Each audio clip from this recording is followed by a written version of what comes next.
여러분 안녕하세요. 오늘 어떤 하루 보내셨어요? 네, 주말이기 때문에 맛있는 거 먹고 좋은 데 갈 계획에 들떠 있으신가요?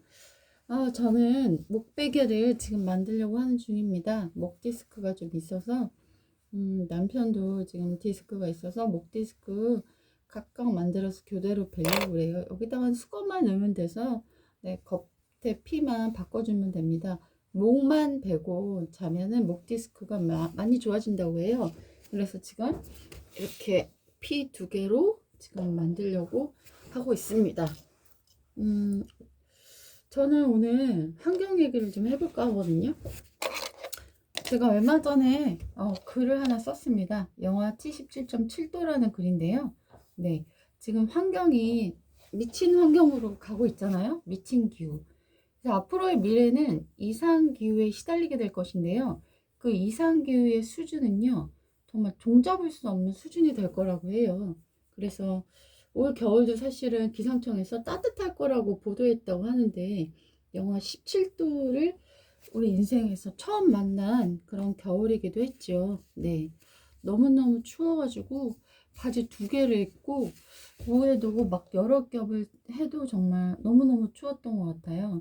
그런데 지금 미국은 영하 77도를 기록했거든요. 사람이 영하 77도를 견딘다는 거는 정말 충격적인 것이 아닌가 해요. 근데 지금 OECD 국가 중에서 우리나라가 가장 먼저 굶어 죽을 나라 1위로 지금 뽑히고 있다라고 말하거든요. 식량 부족이 바로 코앞으로 다가왔습니다. 지금 다이어트 때문에 많은 분들이 막 살 빼고 그러고 있잖아요. 저도 뭐 간헐적 단식하고 있지만 이제는 우리가 다이어트를 할 필요가 없을 것 같아요. 왜냐면 먹을 것이 없는 세상이 올 거니까요. 그래서 최재천 교수님의 아마존이라는 유튜브 가보시면 그 심각성에 대해서 연일 보도하고 계세요. 그분의 주장으로 도시에 스마트팜을 만들어서 미래의 곡식을 대비하자라고 주장을 하셨고, 그거에 반응한 대기업에서 실질적으로 한번 해보려고 했는데 많은 농민들을 들고 일어나서 무산됐다고 그래요. 농민들이 이제 자신들의 이득이 깎이는 거에 대한 두려움 때문에 그랬다고 하는데 정말 근시안적인 행동이 아닌가 싶습니다. 지금 누구 밥그릇 싸움 할 게 아니라 지금 다 죽는 거거든요. 그런데 그런 식으로 안일하게 행동해서는 되겠는가 하는 생각이 들거든요. 네. 여러분이 굶는 거는 그래도 나은데 자식들이 굶는 거를 앞으로 보게 될 세상이 온다니 정말 끔찍한 일이 아닌가 싶어요. 네. 앞으로의 미래는 정말 식량 싸움이 될 거라고 하는데, 많은 우크라이나가 지금 전쟁하고 있지만 우크라이나의 대표적인 곡물 대곡창 국가로 유명하잖아요. 근데 식량을 수출하는 나라들이 자국민을 먹이기 위해서 그들의 곡물 창고의 문을 닫아버리면 어떻게 될까요? 아무리 많은 돈을 갖고서 팔라고 한다고 해서 그들이 과연 팔까요? 절대 팔지 않겠죠. 네. 그때 우리가 갖고 있는 돈이 과연 무슨 소용이 있을까요? 어떤 의미도 없어지겠죠. 네. 정말 무서운 일이 아닌가 싶어요. 성경에도 지혜로운 자 요셉이 나와서 왕이 꾼 꿈을 해몽하면서 7년 동안의 대풍년이 있을 때 그것을 곡식을 잘 저장해서 7년의 대기근을 대비해야 된다. 그렇게 말을 했고, 정말 많은 사람들이 실제로 요셉에게로 와서 곡식을 사러 오고, 그리고 이제 아사하는 걸 피하는 그런 내용들이 나오는데요. 그것이 단순히 스토리가 아니라 우리가 맞아야 될 미래가 된다니 정말 끔찍한 일이 아닌가 싶습니다. 이제는 기후가 정말 어렵고 무서운 단계로, 위기의 단계로 우리에게 다가왔는데 아직도 많은 사람들이 고기를 먹고 비행기를 타고 그것들이 막 인증샷으로 올라오는 것들이 좀 많이 슬프고 무섭다라는 생각이 듭니다. 사람들이 끔찍한 진리 앞에서, 진실 앞에서 그것들을 외면한 채 산다고 해서 그 일들이 우리에게 발생되지 않은 것은 아니잖아요. 우리 삶 속에 지금 다가오고 있는데 사람들이 그것을 무지하고 알려고 하지 않는 그런 것들이 되게 안타까운 것 같아요. 우리가 언제까지 이 지구에 일회용 쓰레기를 버리고, 그리고 무분별한 음식을 낭비하고 음식물 쓰레기를 버리고, 또 이제 봄이 오면은 새 옷을 사고 그 옷들을 버리고, 우리 지구가 더 이상 그것을 받아들일 만한 장소가 있을까 하면 그런 장소가 없거든요. 우리나라만 해도 쓰레기 산이 27개가 되어 있다라고 합니다. 매립할 곳이 더 이상 있지 않는 것이죠. 네. 물이 오염되고 땅이 오염되고 바다가 오염됐을 때 이 땅이 과연 우리에게 식량을 낼 수 있느냐 하면 낼 수가 없거든요.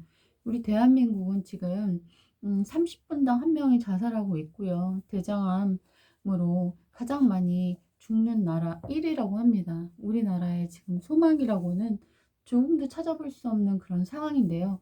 사람들은 연일 파티하고 먹방하고 여행 가고 그런 것들에 빠져서 당장의 즐거움에 빠져서 미래에 대한 어떤 계획이나 어떤 대비하는 그런 위기관리 능력이 정말 없지 않은가 하는 안타까운 마음이 듭니다.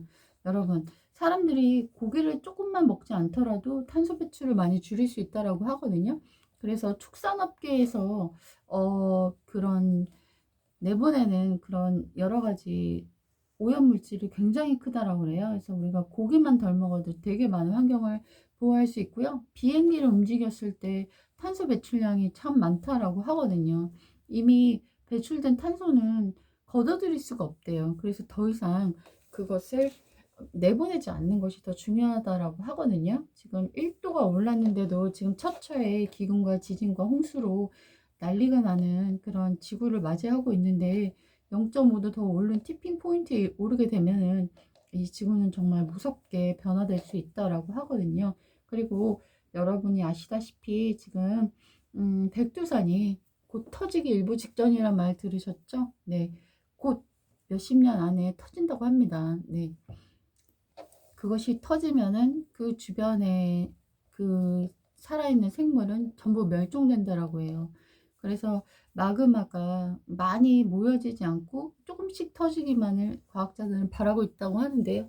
그만큼 정말 많이 위험한 시기에 있고요. 그리고 지금 뉴스에서도 지진의 판도가 바뀌고 있다. 튀르키예만 지진이 날 것이 아니라 우리 한반도에도 지진이 그렇게 안전한 국가가 아니다라고 계속 보도되고 있거든요. 그러면 우리는 그런 대재앙과 그 어려움 속에서 그냥 손 놓고 있어야 하는가? 그건 아니죠. 당장 죽게 되더라도 한 그루의 사과나무를 심으라고 했잖아요.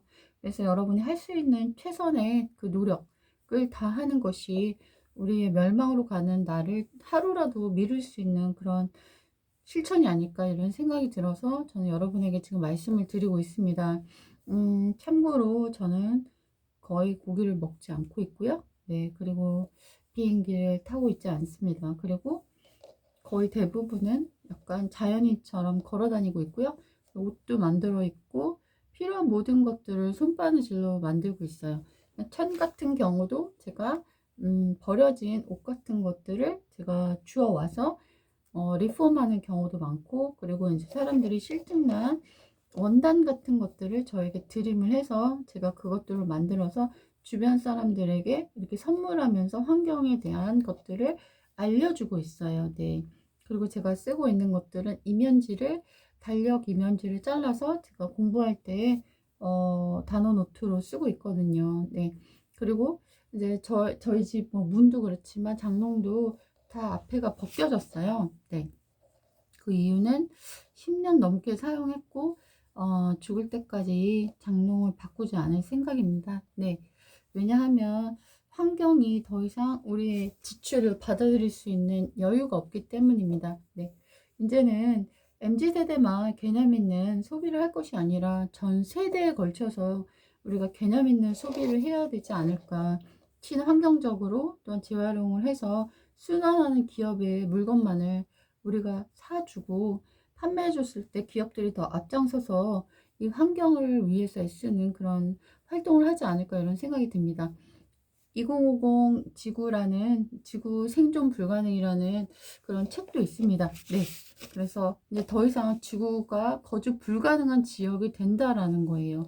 이것들은 과학자들이 이미 오래전부터 얘기하고 있는데 일반인들이 그것에 대해 관심이 없고 스스로 바보의 벽을 쳐버리면은 그것이 마치 없는 세상처럼 살고 있지만 얼마 전에도 큰 홍수가 나서 많은 사람들이 고통을 당했고 이재민이 발생했고 심지어 2022년도에 자기 집에서 익사한 3명의 가족이 나오기도 했습니다. 네, 환경이 파괴되면 모든 사람들이 희생되겠지만 가장 먼저 희생될 사람들은 사회적 약자입니다. 여러분이 조금 더 힘이 있다면 내가 환경을 위해서 하나라도 더 노력하는 그런 것들이 정말 필요하지 않을까.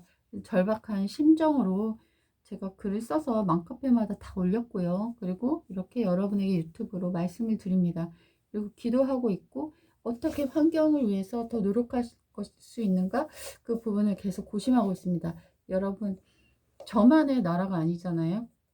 그리고 대한민국만 그런 위기에 있는 것이 아닙니다. 타이타닉이라는 영화를 보셨죠? 그 영화 속에서 배가 다 무너질 때 사람들이 한꺼번에 희생되는 공동 운명체잖아요. 이제 지구촌이라는 배를 타는 우리 모두에게 닥친 현실이고 미래입니다. 우리가 좀 더 노력한다면, 애쓰고 절박하게 실천한다면 우리의 수명대로 살 수 있을지 모르고요. 그리고 또 빠른 시일 내로 우리가 그만 저의 유명을 달리할 수도 있지 않을까 이런 생각이 듭니다. 여러분 함께 해봐요. 환경을 위해서요. 안녕히 계세요.